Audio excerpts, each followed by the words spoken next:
अस्सलाम वालेकुम। इस वक्त दुनिया में रूस और यूक्रेन की जंग की वजह से दुनिया का अमन जो है ख़तरे में पड़ा हुआ है। इस वक्त अमेरिका, नेटो और यूरोपीय यूनियन से मिलने वाले इंतहाई जदीद असलहा की वजह से यूक्रेन ने रूस को पीछे हटने पर मजबूर कर दिया है। अब सूरत हाल ये है कि जिन शहरों पर रूस का कब्ज़ा था वहाँ से यूक्रेन की अफवाज रूस की अफवाज को वापस धकेल रही है।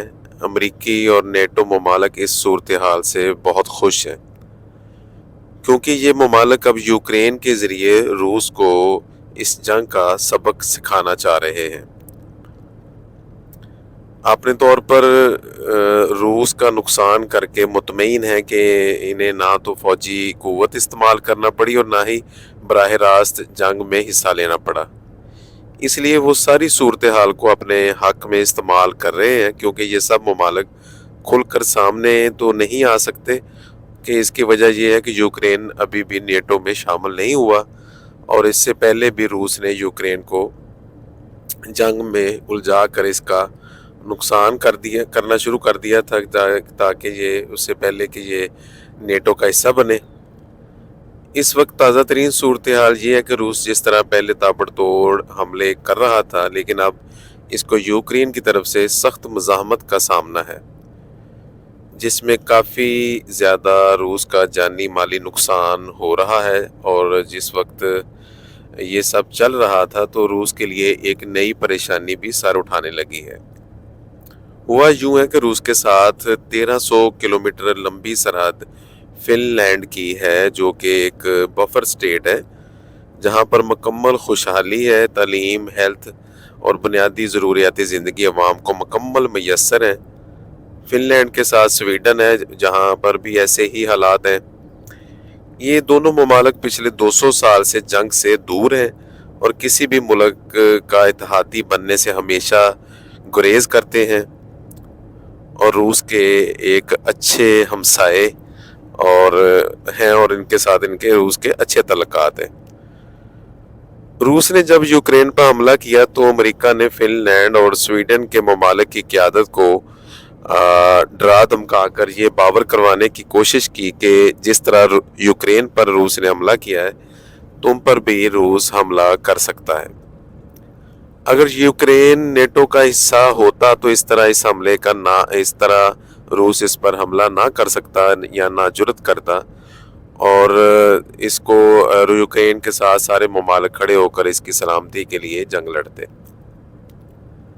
तो इन दोनों ममालिक को भी नेटो में शामिल हो जाना चाहिए। चुनांचे दोनों ममालिक ने नेटो में शामिल होने की दरख्वास्त दे दी और इसी वक्त इन दरख्वास्तों पर अमल दरामद भी शुरू कर दिया गया। हालांकि नेटो ममालिक के हिस्सा बनने के लिए, मेंबर बनने के लिए बहुत कड़ी शराइत होती हैं, मगर हैरान कुन तौर पर इस पर काम शुरू कर दिया गया। अमेरिका इन ममालिक के ज़रिए रूस का चारों तरफ से घेराव चाहता है। जैसे ही ये ममालिक नेटो इत्तेहाद में शामिल होंगे तो नेटो और अमेरिकी अड्डे यहाँ पर बनना शुरू हो जाएंगे, अफवाज भी यहाँ पर उतरना शुरू हो जाएगी और रूस की सलामती को यकीनी तौर पर ख़तरा लाहक हो जाएगा। और अमेरिका आने वाले वक्त के पेश नज़र रूस का घेराव कर रहा है और रूस इस सारे मामले और हालात का इदराक रखता है और अमेरिका के अज़ाइम भी जानता है।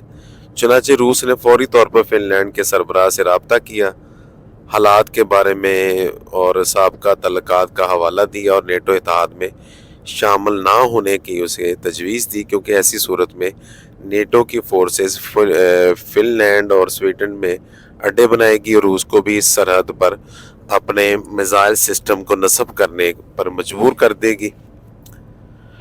और अगर मुस्तकबिल में नेटो यहाँ अड्डे बनाती है तो यकीनन इनकी फिनलैंड और स्वीडन की ज़मीन जो है जंग के लिए इस्तेमाल होगी।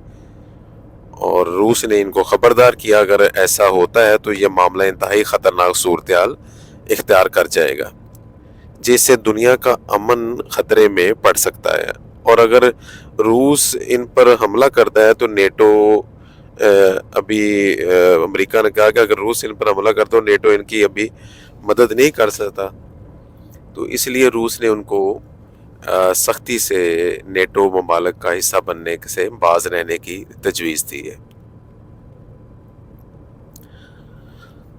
اور اگر ہم غور سے جائزہ لیتے ہیں تو دونوں ممالک کے حالات جو ہیں خراب، جو فن لینڈ کے بارڈر، دونوں ممالک کے جو حالات ہیں، فن لینڈ کے بارڈر سے روس ہمیشہ سے مطمئن تھا، اور اگر یہ ممالک شامل ہوتے ہیں تو دوسرے الفاظ میں فن لینڈ اور سویڈن دونوں ممالک وہی حماقت کرنے جا رہے ہیں جو یوکرین نے بھی کی تھی۔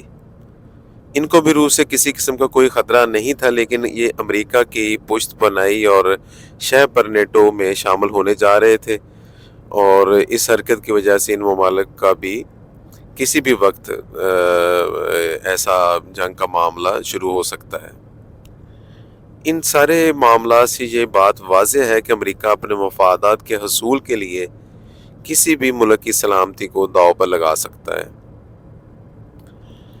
فن لینڈ اور سویڈن کے نیٹو ممالک میں شمولیت کی درخواست کی مخالفت صرف اور صرف ترکی نے کی ہے، کیونکہ ترکی کا دعویٰ ہے کہ کچھ کرد گروہ جو کہ ترکی میں فسادات کا موجب ہیں وہ فن لینڈ اور سویڈن میں موجود ہیں، جن پر ترکی نے ان کے خلاف کارروائی کی، ان سے درخواست کی تھی، مگر ان دونوں ممالک نے کارروائی کرنے کے بجائے ترکی پر کچھ پابندیاں لگا دی، جس وجہ سے ترکی اب ان ممالک سے کچھ اپنا دفاعی ساز و سامان نہیں خرید سکتا۔